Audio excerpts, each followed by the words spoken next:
Look at them, they're just everywhere in the tank now. It's so dang cool.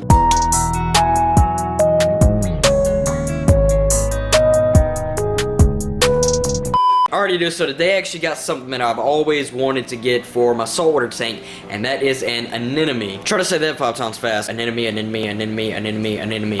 And I didn't get no crazy type of anemone or anything like that. I just got one simple little rock anemone, but these things are really, really cool under some great lighting. So I've been letting this thing sit here for a few minutes. I'm gonna let it sit here for a few more minutes, and then we're gonna get it into the tank and find a spot for it, probably somewhere up there on that rock actually. There's the hammer coral looking great, and also the candy canes are looking amazing right now. Check that out. They are really just popping right now. And then we have our hawkfish right there, our 2 clownfish right up there, and also the arrow crab. He is just chilling right there. You can see him right there, just making his way around the tank, picking food here and there. But there it is right now, and right now it's not gonna show all the color that I will once we get it into the tank and on the rock. But if you get these things under some really good lighting, these things will look just completely different. Alright, so this anemone has been acclimated long enough now, so now let's go and get it out of the bag and find a spot for it in the tank. I think we're gonna put it somewhere right over here, but let's just get into the tank. Now basically what these things will do, once you put them on a rock, they will attach themselves to it. So it's not that big of a deal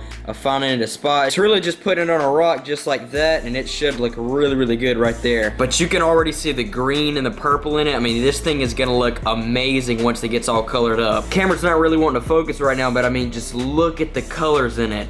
This thing just got into the tank, and I mean, just wait until by like tomorrow. This thing should look really, really good in here. So I'm gonna go and shut the lights off for now, and I will give you guys an update on it tomorrow.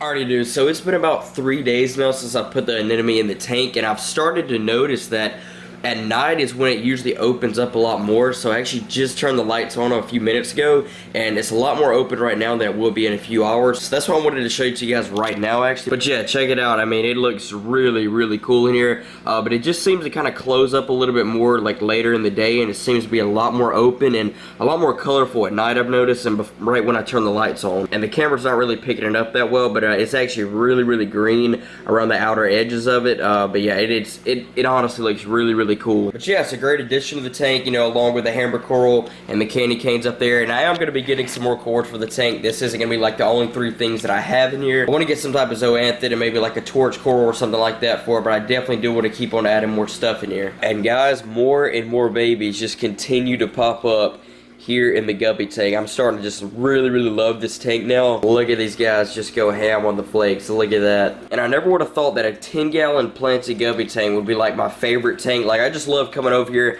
and just watching all these little fish swim around, all the little babies pick around and stuff. Like, look at those little guys back there.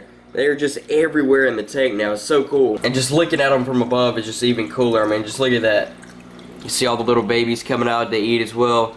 Look at those guys if it'll focus. Look at them, they're just everywhere in the tank now. It's so dang cool. Now, a quick update on the outside stuff. I know I haven't really like showed it to you guys as much lately, and that's just because it's been so freaking cold, and a lot of the stuff isn't as active and really doesn't eat as much in the wintertime. So that's why I really haven't showed you guys like the ponds and all the turtles and stuff lately, just because it's been pretty dang cold and they haven't really been out, you know, to really show you guys. But a quick update here is the goldfish pond. They are all doing and looking really, really good. The butterfly koi, all the goldfish, and the turtles are all doing just fine in here. And I don't feed these guys every day. They don't need to be fed every day anyways in the wintertime, just because they don't eat as much, and they're also getting a lot of stuff that's falling into the pond as well that they can eat. But normally what I'll do when I do feed them is I'll pick the days that it's a little bit warmer, because those are the days that they're a lot more active, and then they usually eat more. And keep in mind, these guys are goldfish, and I do also have a 400-watt heater in here, which is right over there. And so I mean, there's really no point in bringing these guys inside during the winter, because I really don't have to. Like, it doesn't get that cold here in Alabama. You can see the butterfly koi right down there, and also there's one of the little bitty baby butterfly koi right over there doing really, really good in here. So yeah, the goldfish pond is doing really, really good. As for the softshell turtles, they're doing totally fine. Here's actually the little bit bigger one right back here, burrowed in the sand, and the little guys in here somewhere as well, but they're doing just fine. And also the exotic pond. Now, this is something I have to be a little bit more careful with in the winter time, because these guys do need to have very warm water, unlike the goldfish. Now, as for the gar, which is right up underneath the driftwood right there, he's actually a cold water fish, so I don't have to keep it very, very warm for him. But you know, like the more Marlboro car catfish, which you can see is the end of his tail, one of his long whiskers sticking out right over there. That guy's an exotic, and he has to have the water, you know, above 65 degrees. This is actually a 300-gallon pond, so that's a good amount of water. And I do have a 400-watt heater, which is right down there. But what I'll normally do so the heater doesn't have as much water to heat up is I'll keep the water level a lot lower, so that way there's less water in here, which makes it a lot easier for the pond to stay heated. Right now there's about 6 to 8 inches of water in here, and normally I'll have it, you know, like up to here, which is about 2 feet. Those guys are doing just fine, but yeah, that's kind of like one of the things that I do to help keep the water a lot warmer. This is something that I haven't shown in a good minute. Now, the 2 little baby turtles that are in here, I just have 2 in here right now.